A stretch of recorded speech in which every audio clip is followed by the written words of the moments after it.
This study is a joint project with a group of the University of Maryland in Baltimore, where we are looking at how the brain controls blood pressure and the cardiovascular system in general.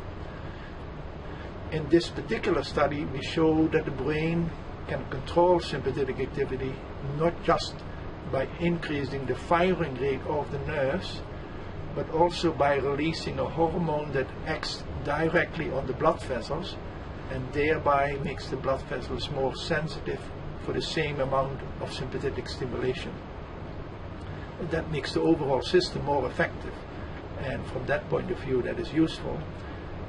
Why it is important, this particular study, is twofold. First, it lets us understand how the brain in the long term can control both how blood vessels constrict and how the heart can function.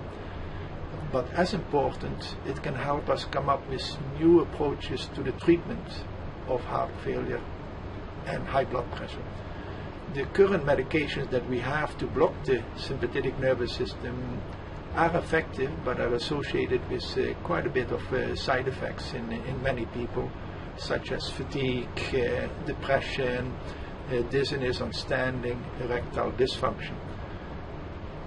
This new finding, this new mechanisms through which the brain can control the blood vessels, may help us to block the system in the blood vessels and thereby leaving the sympathetic nervous system basically unaffected, and thereby it still can respond to acute circumstances for which we need it for the so-called fight, flight and fright reactions.